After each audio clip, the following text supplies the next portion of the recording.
आपकी किताब में एनसीईआरटी बुक में ऐसा भी लिखा है, हाउ डू ऑर्गेनिज्म रिप्रोड्यूस।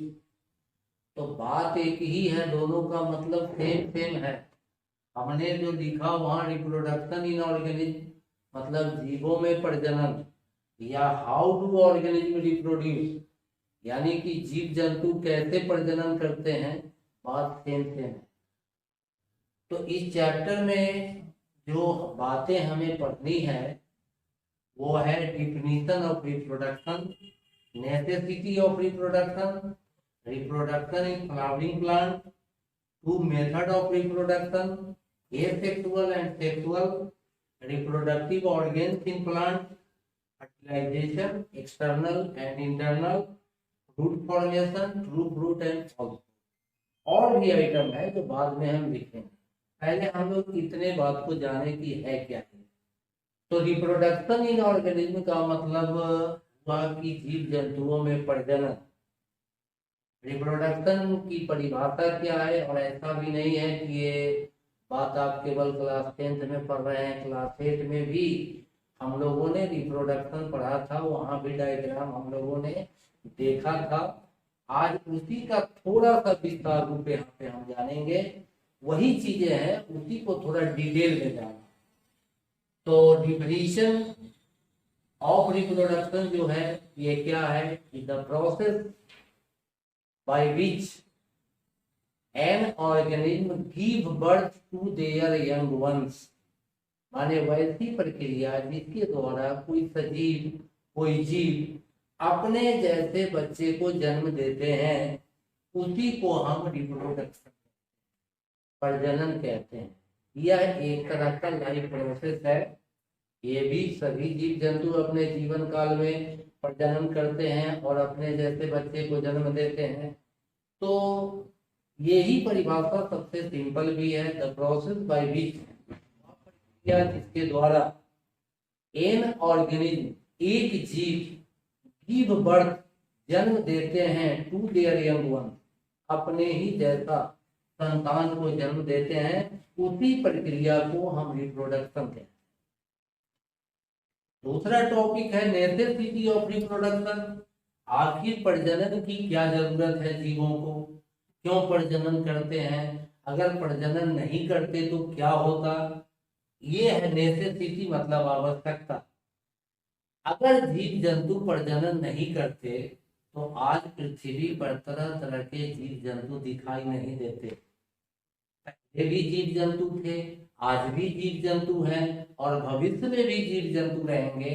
इसका मेन कारण है कि सभी जीव जंतु प्रजनन करके अपने जैसा संतान पैदा करते हैं, फिर वो संतान अपना जीवन चक्र पूरा करता है, फिर एक दिन वो भी मरता है, फिर उसके भी संतान होते हैं। तो पृथ्वी पर अगर लाइफ की कंटिन्यूटी को बनाया रखना है तो उसके लिए प्रजनन आवश्यक है। कंटिन्यूटी ऑफ लाइफ का मतलब ये पृथ्वी पर हमेशा जीव जंतु कायम रहे, इसके लिए प्रजनन अति आवश्यक है। और इसीलिए जीव जंतु प्रजनन करते हैं ताकि पृथ्वी पर हमेशा जीव जंतु कायम रहे, हमेशा आबाद रहे, जीव जंतुओं की आबादी हमेशा बनी रहे। इसके लिए प्रजनन एक अति आवश्यक क्रिया है। प्रजनन की क्रिया पेड़ पौधों में भी होती है, प्रजनन की क्रिया बड़े बड़े जानवरों में भी होती है, प्रजनन की क्रिया छोटे छोटे जीव जंतुओं में भी होती है। तो पहले तो हम जानेंगे कि प्रजनन पौधों में कैसे होता है। तो दुनिया में जो पौधे हैं उनमें सबसे ज्यादा आबादी फ्लावरिंग प्लांट का है, फूल वाले पौधे का है। फूल वाले जो भी पौधे हैं वो सब के सब सेक्सुअल मेथड से प्रजनन करते हैं। ऐसे प्रजनन के दो तरीके हैं, एक एसेक्सुअल कहलाता है, दूसरा सेक्सुअल कहलाता है। तो वह प्रजनन जिसमें कोई जीव अकेला ही प्रजनन कर ले, अकेले ही अपने जैसा संतान पैदा कर दे, उसको हम एसेक्सुअल कहेंगे। लेकिन जिस प्रजनन में मेल फीमेल दोनों की आवश्यकता होती है, उस प्रजनन को हम लोग सेक्सुअल कहते हैं। तो जो जीव जंतु एसेक्सुअल मेथड से प्रजनन करता है उसमें फर्टिलाइजेशन की घटना नहीं पाई जाती है, और जो जीव जंतु सेक्सुअल मेथड से प्रजनन करता है उसमें मेल और फीमेल दोनों की जरूरत होती है, और मेल फीमेल दोनों के मेल से फर्टिलाइजेशन होता है और बाद में चाइल्ड बर्थ होता है। तो ये एक जो मेन फंडामेंटल डिफरेंस है सेक्सुअल और एसेक्सुअल में, कि एसेक्सुअल में नो फर्टिलाइजेशन, सेक्सुअल में फर्टिलाइजेशन होता है। तो ये हमें याद रखना है कि एसेक्सुअल और सेक्सुअल मेथड का क्या क्या होता है रिप्रोडक्शन। फूल वाले जितने भी पौधे हैं, लगभग 90% से अब तो फूल वाले ही पौधे हैं दुनिया में। तो फूल वाले जो भी पौधे हैं उन सब में सेक्सुअल मेथड से रिप्रोडक्शन, यानी पेड़ पौधे का जो फ्लावर होता है वही उनका मेल और फीमेल पार्ट दोनों रखता है। अक्सर फूल वाले पौधे द्विलिंगी होते हैं। फूल वाले पौधे में मेल पार्ट भी होता है, फीमेल पार्ट भी होता है। स्टेमेन, पिस्टिल, कार्पेल, ये सब आपने पहले भी सुना है। तो इसमें स्टेमेन जो होते हैं वो कहलाते हैं मेल पार्ट, और कार्पेल या पिस्टिल जो होता है वो कहलाता है फीमेल पार्ट। स्टेमेन में पॉलन ग्रेन बनता है जिसको हम लोग मेल गैमेट कहते हैं, और पिस्टिल या कार्पेल के ओवरी वाले पार्ट में ओव्यूल होता है, ओवम होते हैं, तो वो उनका फीमेल गैमेट कहलाता है। तो जब इनका फ्यूजन होता है एक दूसरे में तो उसी को हम लोग फर्टिलाइजेशन कहते हैं। इस डिफिनेशन को आप बहुत पहले से जानते होंगे, fusion of male and female gamete is called fertilisation. तो फ्लावरिंग प्लांट में फर्टिलाइजेशन होती है, मनुष्य में भी फर्टिलाइजेशन होते हैं, बहुत सारे जीव जंतु में फर्टिलाइजेशन होते हैं, क्योंकि उनमें मेल और फीमेल गैमेट का फ्यूजन होता है। तो ये फर्टिलाइजेशन वाली घटना फ्लावरिंग प्लांट में भी होती है। जैसे ही फूल वाले पौधे में पहले तो पॉलिनेशन होता है, और ये भी आप जानते हैं कि the transfer of pollen grain from anther to stigma is called pollination. तो जैसे बड़े बड़े जानवरों में मेल और फीमेल का शारीरिक संबंध बनता है, जिसको हम लोग कॉपुलेशन कर सकते हैं, मेटिंग कर सकते हैं, तो ये होता है जानवरों में। फूल में कहीं इधर उधर जाने की जरूरत नहीं होती है, फूल में मेल पार्ट भी होता है, फीमेल पार्ट भी होता है, और उसके पॉलन ग्रेन उसके मेल गैमेट कहलाते हैं। मेल गैमेट स्टिग्मा पे गिरता है, फिर पॉलन ट्यूब जन्म लेता है। पॉलन ट्यूब उसको बीज से निकालते हुए रास्ता अंदर में ओवरी में आके फ्यूज कर जाता है, दोनों के न्यूक्लियस एक हो जाते हैं। उसी घटना को हम लोग फर्टिलाइजेशन कहते हैं। तो फूल में जैसे ही फर्टिलाइजेशन हो जाता है तो फूल के सभी पार्ट मुरझा के गिर जाते हैं। केवल फूल का जो ओवरी होता है, फीमेल पार्ट में भी 3 पार्ट होते हैं, स्टिग्मा, स्टाइल एंड ओवरी। तो नीचे का जो ओवरी भाग होता है, फूला हुआ पार्ट, ओवरी, वही पार्ट आगे की ओर विकास करने लगता है और अंत में फूल से फल बन जाता है। तो ओवरी के विकास से ही फूल से फल बनता है। ये याद रखना है कि ओवरी मैच्योर हो जाएगा, परिपक्व हो जाएगा, तो वही फल का रूप ले लेता है। तो इस तरह से पेड़ पौधे में, फ्लावरिंग प्लांट में इस तरह से प्रजनन की क्रिया होती है। सभी फूल वाले पौधे एक दिन फल में रूपांतरित हो जाते हैं, मॉडिफाइड हो जाते हैं, वही उनके संतान कहलाते हैं। रिप्रोडक्टिव ऑर्गेन इन प्लांट में आपको बता ही दिए कि ऐसे तो फ्लावर में 4 पार्ट होता है मुख्य रूप से, स्टेमेन, पिस्टिल और ये पेटल, सेपल, ये भी होता है। पेटल और सेपल तो एट्रैक्टिव पार्ट है। पेटल और सेपल तो बीच वाले अंग को, रिप्रोडक्टिव ऑर्गेन को वो चारों तरफ से प्रोटेक्ट करता है, सुरक्षित रखता है, तो वो उसका एक्सेसरी ऑर्गेन माना जाएगा। मेन जो अंग होता है वो स्टेमेन और पिस्टिल होता है फूल में, और अक्सर जब फूल में दोनों अंग होते हैं तो उसको बाइसेक्सुअल फ्लावर कहा जाता है। नेचर में ज्यादा से ज्यादा बाइसेक्सुअल फ्लावर ही है, बहुत कम मात्रा में ये मेल और फीमेल वाले पौधे होते हैं। जैसे तार का पेड़ है, खजूर का पेड़ है, पपीते का पेड़ है, इसमें अलग अलग होता है, अलग अलग पेड़ में होता है। तो ये, लेकिन ज्यादातर पौधे जो होते हैं वो सब बाइसेक्सुअल होते हैं। फर्टिलाइजेशन भी 2 तरह का होता है, external fertilisation and internal fertilisation. जब फर्टिलाइजेशन की क्रिया फीमेल बॉडी के बाहर हो तब हम उसको कहते हैं एक्सटर्नल फर्टिलाइजेशन, और जब फर्टिलाइजेशन की क्रिया फीमेल शरीर के अंदर हो तो उसको हम कहते हैं इंटरनल फर्टिलाइजेशन। आप ऐसे समझिए कि जब कोई फीमेल बच्चे को जन्म देती है, जैसे हथनी जन्म देती होगी, कुतिया जन्म देती होगी, तो ये जब फीमेल जब बर्थ दे, जन्म दे बच्चे को, तब वो इंटरनल फर्टिलाइजेशन से हुआ हो। लेकिन ऐसे भी जीव जंतु हैं जो एक्सटर्नल फर्टिलाइजेशन करते हैं, जैसे as for example aquatic animal में फ्रॉग का नाम आता है, मछली का नाम आता है। ये जो जीव जंतु हैं बड़ी संख्या में अंडे देती है पानी में, बहुत, इनके फीमेल बहुत ज्यादा पानी में अंडे दे देती है, मल द्वार से इनका अंडा निकलता है, और उसी समय स्पर्म भी मेल अपना डाल देता है बाहर में ही, क्योंकि इनमें कोई पेनिस जैसा अंग नहीं होता है, और बाहर ही बाहर फर्टिलाइजेशन होती है। पेरेंटल केयर की जरूरत उनको नहीं पड़ती है। फिर वो फर्टिलाइजेशन बाहर हो गया, पानी में हो गया, ढेर सारे अंडे दे दिए, वहीं फर्टिलाइजेशन हुआ, कुछ फर्टिलाइज हुआ, कुछ अनफर्टिलाइज हुआ। अब मेढकी उसको देखने नहीं जाती है, मछलियां उससे अपने अंडे को दोबारा देखने नहीं जाती है। तो मछली और मेढक में एक्सटर्नल फर्टिलाइजेशन है, बाकी जो बड़े बड़े जीव जंतु हैं उनमें इंटरनल फर्टिलाइजेशन होता है। तो ये एक्सटर्नल और इंटरनल भी आपने करीब करीब समझ लिया होगा। अब यहाँ पर एक चीज है, फ्रूट फॉर्मेशन में बताया हमने ट्रू फ्रूट और फॉल्स फ्रूट। फल भी दो प्रकार के होते हैं।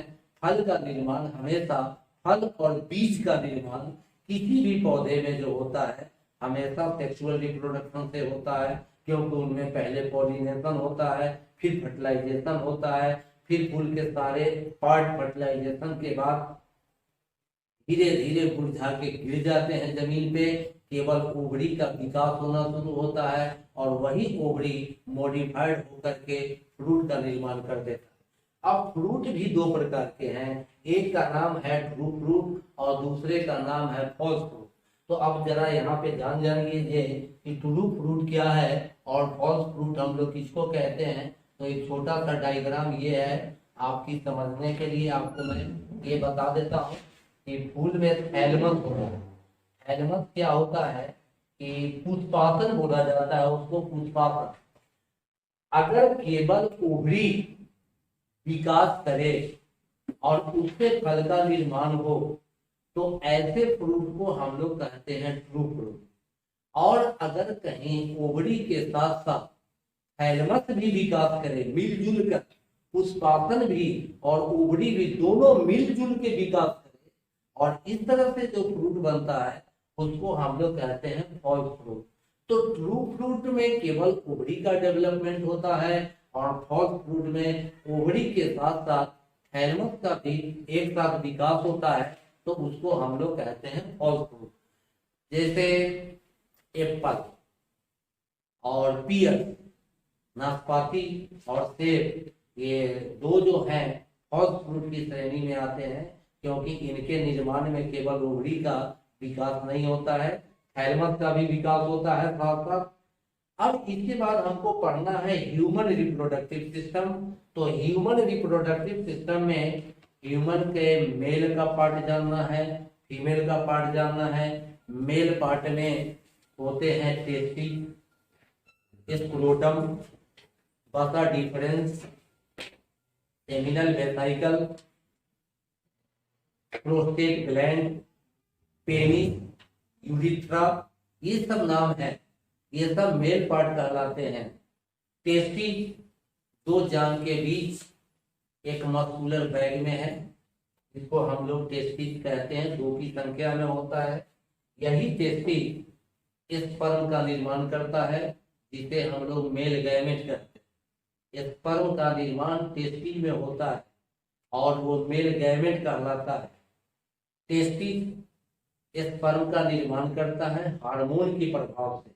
जब एडोलसेंस आती है तो पिट्यूटरी ग्लैंड से एक सिग्नल आता है और वो टेस्टिस की कोशिकाओं को जगाता है, उसको एक्टिवेट करता है, और किशोरावस्था में, एडोलसेंस में स्पर्म का फॉर्मेशन स्टार्ट हो जाता है। उन लड़कों में सेकेंडरी सेक्सुअल कैरेक्टर का डेवलपमेंट होने लगता है। सेकेंडरी सेक्सुअल कैरेक्टर होते हैं, ये भी आप पहले से सुने होंगे। लड़कों में दाढ़ी मूंछ की रेखाएं बन जाती है, आवाज भारी हो जाता है, मसल्स ब्रॉडेन हो जाते हैं, मांसपेशियां चौड़ी हो जाती है और थोड़े बहुत बाल उगने शुरू हो जाते हैं रिप्रोडक्टिव ऑर्गन के चारों तरफ। तो ये सब जो परिवर्तन आता है एडोलसेंस में, उसको हम लोग सेकेंडरी सेक्सुअल कैरेक्टर कहते हैं। तो स्पर्म का फॉर्मेशन और सेकेंडरी सेक्सुअल कैरेक्टर का डेवलपमेंट, ये दोनों घटना जो होती है हार्मोन के प्रभाव से होती है। और ये हार्मोन होता है टेस्टोस्टेरोन, जो टेस्टिस में पाया जाता है। उसी तरीका से फीमेल के भी अंग होते हैं। फीमेल के जो अंग होते हैं उनमें नाम आता है ओवरी का। एक जोड़ा ओवरी होता है, ओवरी ओवम बनाता है, ये भी याद रखना है। ओवम ही फीमेल गैमेट कहलाता है। उसके बाद फैलोपियन ट्यूब होते हैं। फैलोपियन ट्यूब का एक दूसरा नाम, फैलोपियन ट्यूब का एक दूसरा नाम वो ओविडक्ट भी होता है। तो फैलोपियन ट्यूब, ओवरी, ओविडक्ट, उसके बाद यूट्रस होता है जिसको हम लोग गर्भाशय कहते हैं। यूट्रस, गर्भाशय या बच्चेदानी बोला जाता है। उसके बाद सर्विक्स होता है, वेजिना होता है। ये सब अंग होते हैं फीमेल के। और इसका डायग्राम किताब में अच्छी तरह बनाया हुआ है। आप भी लेवल डायग्राम बनाने का प्रयास कीजिए 2-4 बार और उसके सारे पार्ट को लेवल कीजिए, नाम भी याद हो जाएगा डायग्राम बनाते बनाते। तो ये सब मेल और फीमेल के अंग कहलाते हैं। तो मेल और फीमेल के अंग होते हैं। अब फर्टिलाइजेशन कहाँ पे होता है? तो फर्टिलाइजेशन जो है मनुष्य में, फर्टिलाइजेशन फीमेल के फैलोपियन ट्यूब में होता है या ओविडक्ट में होता है।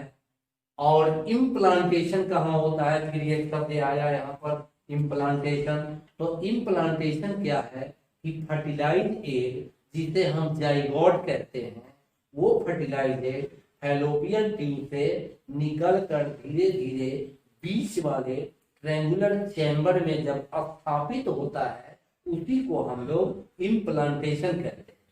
तो यहाँ भी जैसे ये मान लीजिए यहाँ पर एक डायग्राम है, छोटा सा देखिए। ये अगर ओवम है और ये है स्पर्म, ये अगर मेल गैमेट है तो ये फीमेल गैमेट है। मेल गैमेट से फीमेल गैमेट का मिलना, ये है फर्टिलाइजेशन। ये फर्टिलाइजेशन हुआ। फर्टिलाइजेशन के बाद जाइगोट बन जाता है, जिसका डिजाइन कुछ ऐसा होता है। ये जाइगोट हो गए।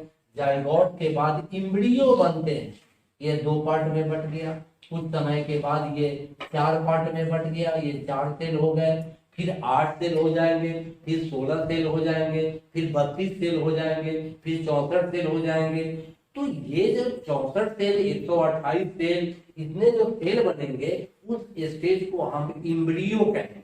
तब वो इम्ब्रियो हो गया। और वो इम्ब्रियो के रूप में जब आ गया, इम्ब्रियो के रूप में आके और वो गर्भाशय में जो स्थापित होता है, उसे ही हम लोग साइंस की भाषा में, बायो की भाषा में, उसे हम इम्प्लांटेशन कहते हैं।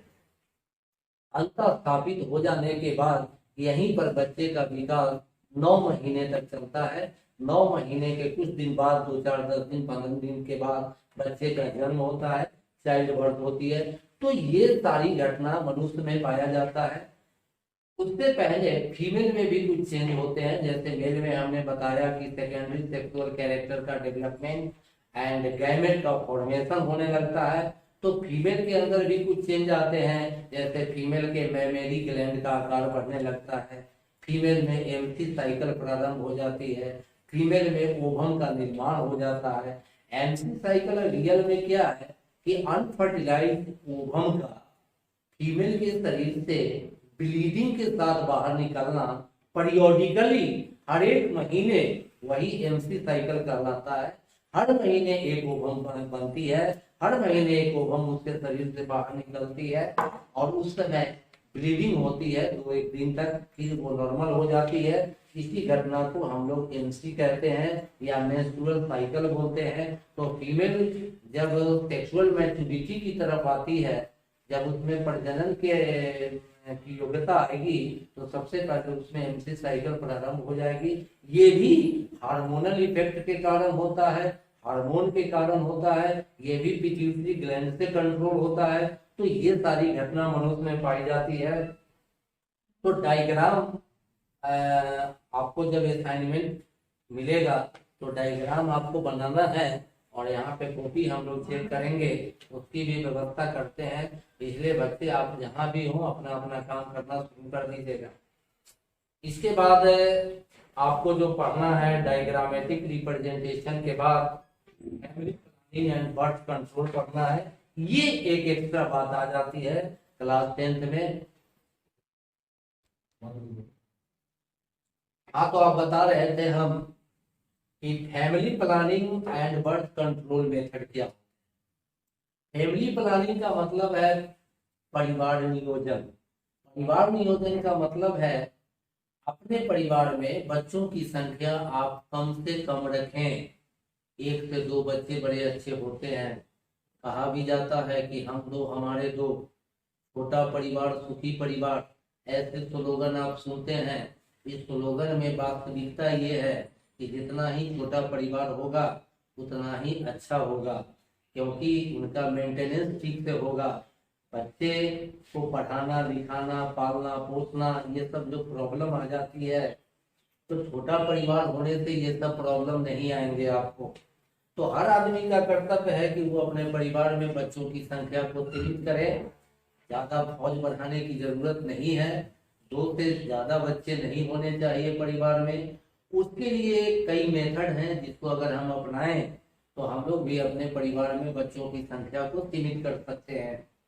तो फैमिली प्लानिंग के या बर्थ कंट्रोल के जो मेथड हैं वो 3 मेथड हैं मुख्य रूप से। एक कहलाता है बैरियर मेथड, दूसरा कहलाता है केमिकल मेथड, और तीसरा कहलाता है सर्जिकल मेथड। बैरियर मेथड में क्या है कि अगर पुरुष कंडोम या निरोध का इस्तेमाल करे कपुलेशन से पहले, इंटरकोर्स से पहले, सेक्सुअल रिप्रोडक्शन से पहले, तो उसके स्पर्म उसी निरोध में रह जाते हैं, वो हमसे मिल नहीं पाते हैं, फर्टिलाइजेशन नहीं हो पाता है। और ये बर्थ कंट्रोल का सबसे सस्ता और सबसे सुरक्षित उपाय माना जाता है। सस्ता इसलिए है कि 10 रुपए में 4-5 कंडोम मिल जाते हैं, सरकार की अस्पताल में मुफ्त मिलते हैं, कोई साइड इफेक्ट भी नहीं है, और किसी भी तरह का सेक्सुअली ट्रांसमिटेड डिजीज से ये हमें बचा, सेक्सुअली ट्रांसमिटेड डिजीज हमें होने नहीं देता। क्योंकि अगर निरोध का इस्तेमाल करें, लोग कंडोम का इस्तेमाल करें, तो कोई बीमारी प्रजनन अंगों में नहीं होती। ये बहुत अच्छी बात है। दूसरा है, ऐसे फीमेल में भी होता है सर्वाइकल कैप, ये भी एक मेथड है। मेल के लिए जैसे कंडोम है, फीमेल के लिए वो सर्वाइकल कैप होता है जो सर्विक्स में लगा दिया जाता है, तो वो सुरक्षित रहता है, कोई भी स्पर्म ओवम से मिल नहीं पाता। केमिकल मेथड में फीमेल के लिए कुछ नहीं है, लेकिन फीमेल में है, जिसको हम लोग कहते हैं कॉन्ट्रासेप्टिव पिल्स, हिंदी में बोलते हैं गर्भ निरोधक गोलियां, जो अक्सर वो भी सस्ता है। बाजार में 28 दिन 30 दिन का एक पत्र मात्र 10 रुपया में मिलता है, और सरकार के अस्पताल में आंगनबाड़ी केंद्र में मुफ्त मिलता है। तो अगर गर्भ निरोधक गोलियों का इस्तेमाल फीमेल करे, तो वो जब तक करती रहेगी इसका इस्तेमाल, तब तक वो कभी प्रेग्नेंट नहीं हो पाएगी। तो ये भी सुरक्षित है, ये भी सस्ता है, और ये भी किसी तरह का साइड इफेक्ट नहीं है ना, ये भी, इसमें भी कोई साइड इफेक्ट नहीं है। फिर जब चाहे आपको प्रेग्नेंट होने की इच्छा है तो आप गर्भ निरोधक गोलियां खाना बंद कर दीजिए, आप प्रेग्नेंट हो जाएंगे। तो ये भी सस्ता और सुरक्षित मेथड है। उसके बाद एक तीसरा जो मेथड है जिसको हम लोग कहते हैं सर्जिकल मेथड। सर्जिकल मेथड मतलब बंध्याकरण ऑपरेशन। मेल में अगर ये ऑपरेशन होता है तो मेल के इस ऑपरेशन को बायोलॉजी में या मेडिकल साइंस में जो टर्म है उसका नाम है वासेक्टोमी। वासेक्टोमी का मतलब होता है वसा डिफरेंस नली जो है, जो टेस्टिस से अटैच नली है, जो स्पर्म को कैरी करता है, ले जाता है ऊपर की तरफ और बाद में पेनिस से इंजेक्ट कराता है, वो स्पर्म डक्ट को, उस वसा डिफरेंस को, दोनों तरफ के वसा डिफरेंस को काट के पास दिया जाता है। अब टेस्टिस में स्पर्म रह गया, वसा डिफरेंस वाले पाइप में गया नहीं, तो वो वेजिना के अंदर, यूट्रस के अंदर, फीमेल के फैलोपियन ट्यूब के अंदर जा ही नहीं सकता है क्योंकि तो बंधा हुआ है। तो ये है परमानेंट मेथड, ये परमानेंट है। अगर आपको कभी बच्चे नहीं चाहिए तो मेल भी अपना ऑपरेशन करा सकते हैं और फीमेल भी अपना ऑपरेशन करा सकते हैं। तो मेल के ऑपरेशन में वसा डिफरेंस नली को काटा जाता है दोनों तरफ का, अब फीमेल के ऑपरेशन में फैलोपियन ट्यूब को काटा जाता है, जिसकी बनावट कुछ इस तरह की होती है। यहाँ पर हम एक छोटा सा, आपको एकदम बिल्कुल छोटा सा मैं डायग्राम बता रहा हूँ, आप बड़े डायग्राम के लिए किताब से कंसल्ट कीजिए और हर हाल में बनाने का प्रयास कीजिए। तो फीमेल में कुछ इस टाइप का होता है, जरा यहाँ पर आप देखिए फीमेल में, फीमेल के कुछ अंग ऐसे होते हैं।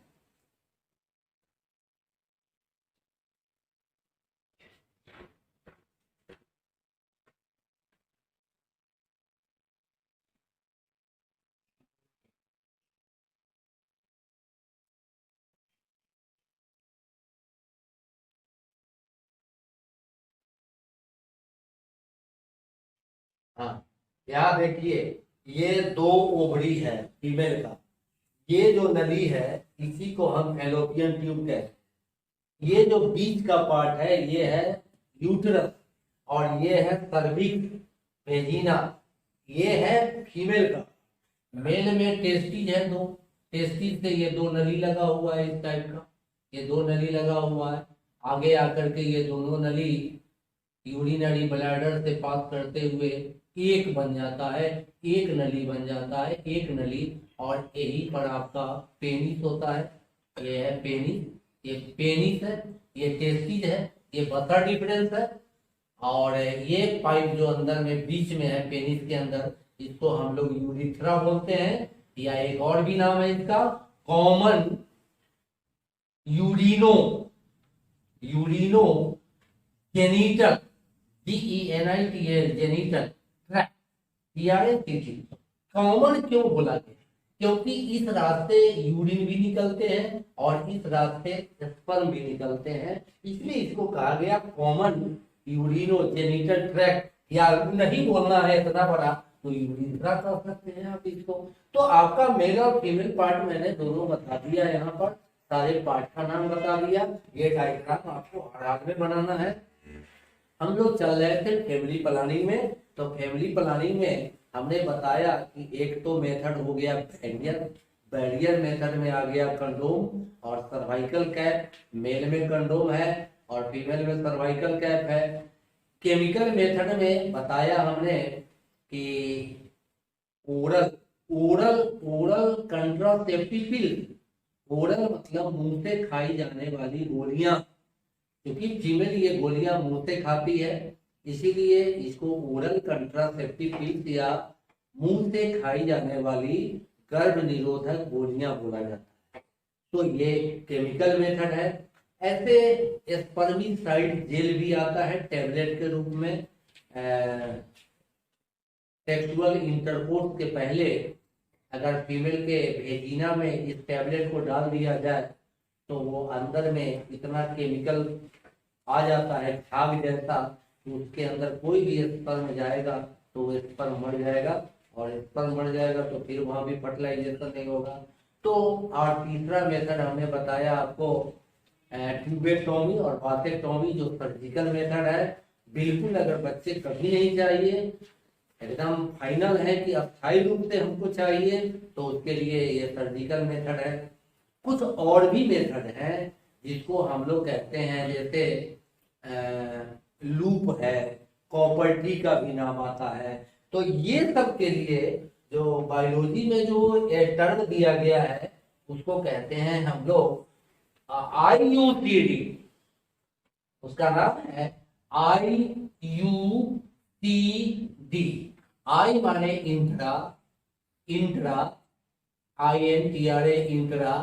यू माने हुआ यूटेराइन, यूटेराइन।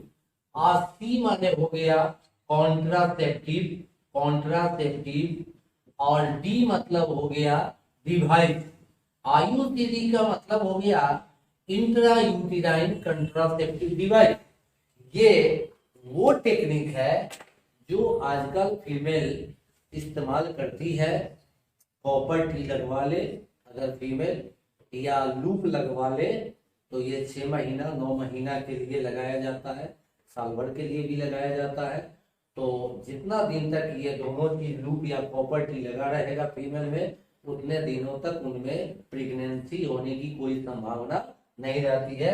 लूप कुछ इस तरह का होता है, प्लास्टिक का बना हुआ सर्किल आकार का लूप होता है। और कॉपर टी इस आकार का होता है, कॉपर टी। ये टी सीधे डाल दिया जाता है और ये फैलोपियन ट्यूब को बंद कर देता है, इधर भी और इधर भी फैलोपियन ट्यूब को बंद कर दिया। तो ये से क्या होता है ना कि वो स्पर्म जो है वो जा नहीं पाते हैं, यहाँ तक आ नहीं पाते हैं और फर्टिलाइजेशन नहीं होता। तो ये आपका बर्थ कंट्रोल मेथड भी हो गया, फैमिली प्लानिंग भी हो गया, दोनों चीजें हो गई है।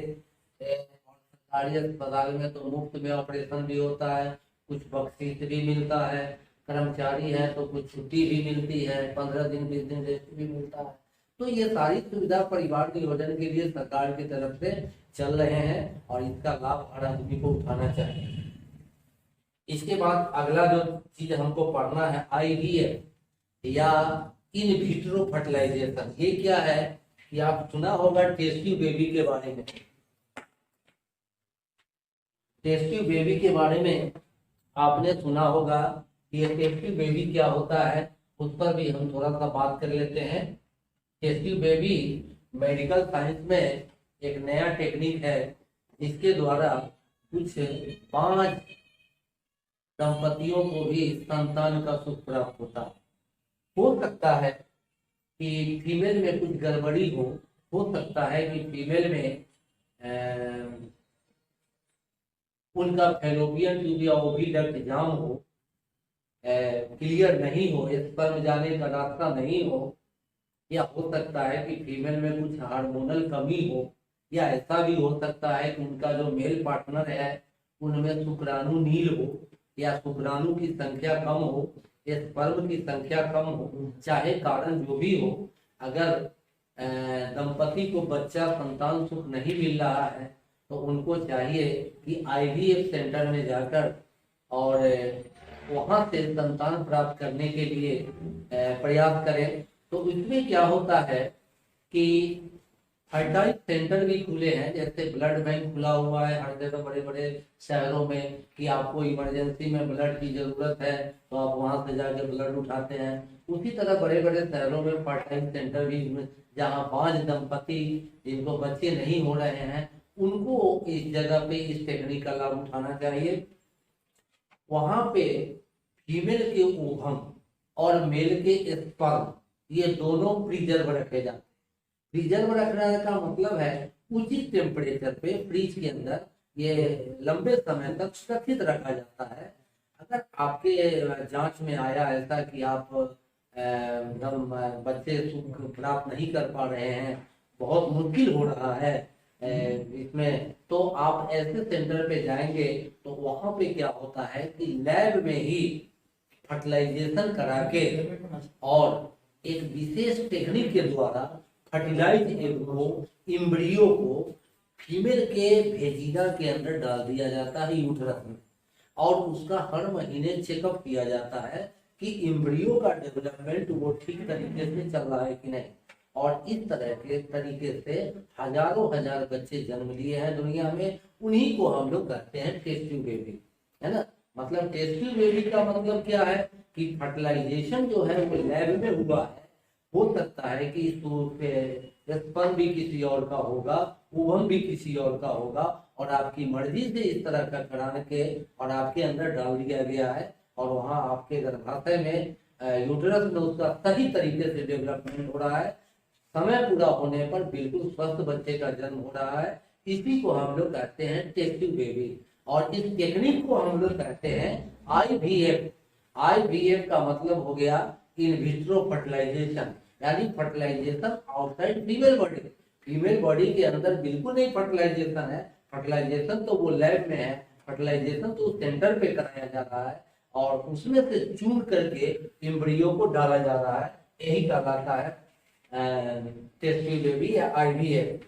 अब एक टॉपिक बच गया है कि एसेक्सुअल मेथड के जो रिप्रोडक्शन होता है उसके बहुत टाइप, जैसे आपने सुना होगा बाइनरी फिजन, अमीबा में होता है, प्रोटोजोआ में होता है, एक ही अमीबा अपने शरीर को दो भाग में बांट लेता है, अपना साइटोप्लाज्म बिल्कुल आधा आधा कर लेता है, न्यूक्लियस का मटेरियल आधा आधा कर लेता है।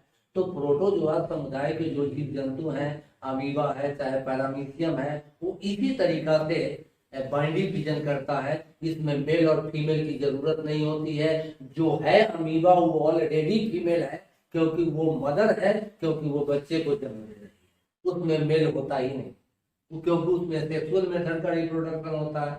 बर्डिंग भी सुना होगा, इसमें होता है, हाइड्रा में होता है बर्डिंग, उसमें भी क्या है, एक ही जीव के शरीर से बर्ड निकलते हैं और थोड़ा देर के कुछ दिनों के बाद वो बर्ड जब मैच्योरिटी प्राप्त कर लेता है तो खुद ही सेपरेट हो जाता है मदर बॉडी से, वो भी बिना फर्टिलाइजेशन का हो गया।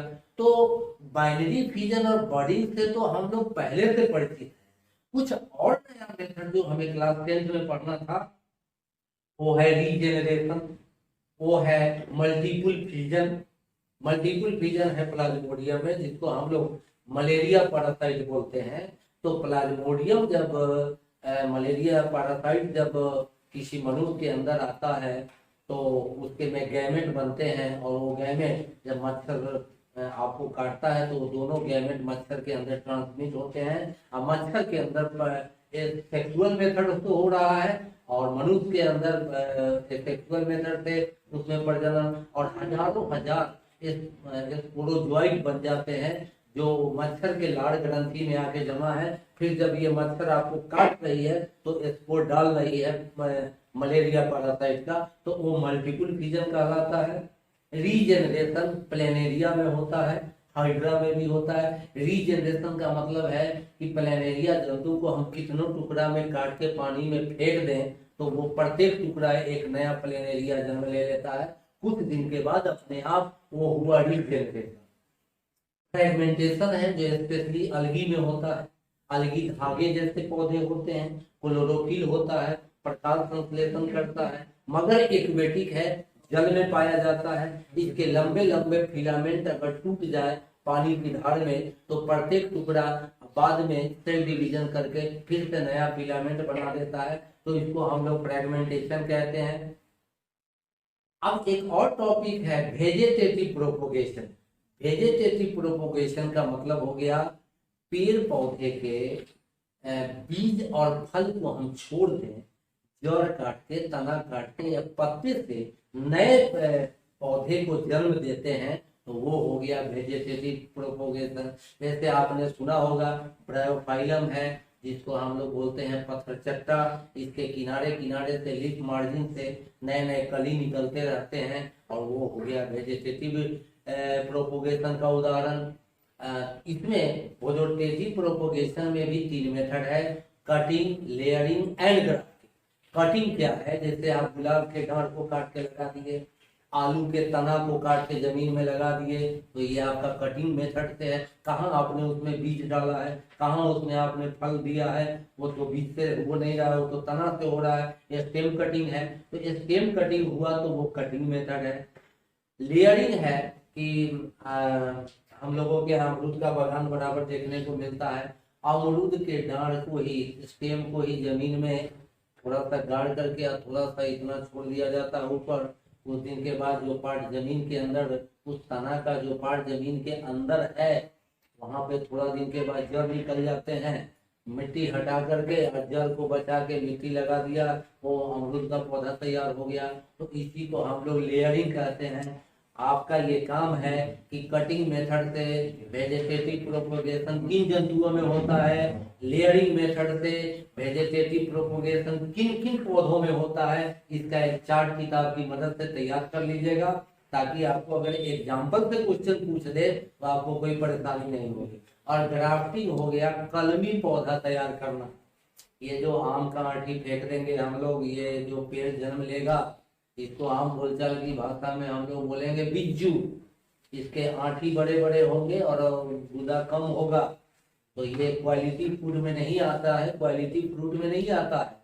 लेकिन जहाँ नर्सरी है, जहाँ पेड़ पौधे तैयार किए जाते हैं, जहाँ कलमी पौधा तैयार किया जाता है, वहाँ पर किसी पुराने वृक्ष से अच्छे क्वालिटी के फल देने वाले वृक्ष से इस अमोला के पौधे को सटा के बांध दिया जाता है, और कुछ दिन के बाद ये अमोला के पौधा में जब जड़ निकल जाते हैं, जहाँ ये चिपके रहते हैं किसी मेन प्लांट से, तो इसको फिर सेपरेट करके मिट्टी लगा के ये कलम तैयार किया गया। यही है ग्राफ्टिंग। ग्राफ्टिंग मेथड से कलमी पौधा तैयार किया जाता है। तो इस जब आप यूँ समझिए कि जब प्लांट के बीज से जब हम नहीं वृक्ष को जन्म दे रहे हैं, ये सेक्सुअल मेथड से होता है, इसमें कोई पॉलिनेशन नहीं है, कोई फर्टिलाइजेशन नहीं है, ये तो तना को काट के लगा दिए, जड़ को काट के लगा दिए। इस तरीका से जो हम नए नए पौधे को जन्म देते हैं, यही कहलाता है वेजिटेटिव प्रोपोगेशन। अब एक अंतिम बात और बताना है आपको, वेरिएशन क्या होता है। वेरिएशन का मतलब होता है विभिन्नता। विभिन्नता जैसे आपने अक्सर देखा होगा कि लंबे लंबे माता पिता के भी बच्चे नाटे नाटे हो सकते हैं, नाटे नाटे माता पिता के बच्चे लंबे लंबे हो सकते हैं, गोरे गोरे माता पिता के बच्चे भी काले काले हो सकते हैं। तो ये जो कुछ अंतर आया माता पिता से, कुछ अलग कैरेक्टर आया, ये है वेरिएशन। और यही वेरिएशन के बारे में कहा जाता है कि ये जीन से कंट्रोल होता है, ये जीन से ये वेरिएशन आते हैं। और ये वेरिएशन ज्यादातर उन जानवरों में आते हैं जिनमें सेक्सुअल रिप्रोडक्शन होता है। सेक्सुअल रिप्रोडक्शन में दो अलग अलग प्रकार के गैमेट का फ्यूजन होता है। तो दो अलग अलग प्रकार के क्रोमोसोम आते हैं, दो अलग अलग प्रकार के जीन आते हैं। इस जीन में किसी की बारंबारता, किसी की फ्रीक्वेंसी कम या ज्यादा हो जाए, कोई अपने अलग ढंग से सेट कर जाए, तो ऐसे हालत में वेरिएशन आता है। और वैज्ञानिक लोग का कहना है कि ऑर्गेनिक इवोल्यूशन जो हुआ है, ये जो जैव विकास हुआ है, ये पृथ्वी पर जो जीव जंतुओं का विकास हुआ है क्रम से, छोटे छोटे जीव जंतु से बड़े बड़े जीव जंतु जन्म लिए हैं, तो ये जो हुआ है इसके लिए वेरिएशन आवश्यक है। क्योंकि वेरिएशन से ही जीव जंतुओं का नया नया क्वालिटी का, नया नया जातियों का उद्भव और विकास होता है। तो आपके लिए क्लास 10 के बच्चों के लिए ये हमारा रिप्रोडक्शन चैप्टर आज कंप्लीट हुआ। इसका असाइनमेंट आपको बहुत जल्द मिलेगा, और हम उम्मीद करते हैं कि आप एक बार किताब को थोरोली मन से सेल्फ स्टडी करते हुए बढ़िया से, पढ़ने का मतलब होता है एक एक लाइन का मतलब समझते हुए उसको आगे बढ़ना है। तो अब आपका करीब करीब बहुत सारा चैप्टर हमने बायोलॉजी का खत्म किया, तीसरा चैप्टर ये चल रहा है। आप इसको एक बार पढ़ने के बाद ही क्वेश्चन डील करेंगे, आप अपनी किताब का भी डील करेंगे, प्लस जो हम लोग यहाँ से असाइनमेंट आपको भेजेंगे उसको भी आपको डील करना है, और अपनी तैयारी करते रहना है। स्कूल को जब खुलना होगा खुलेगा, आप अपने काम में लगे रहिए, ऐसा आपसे हम अपील करते हैं।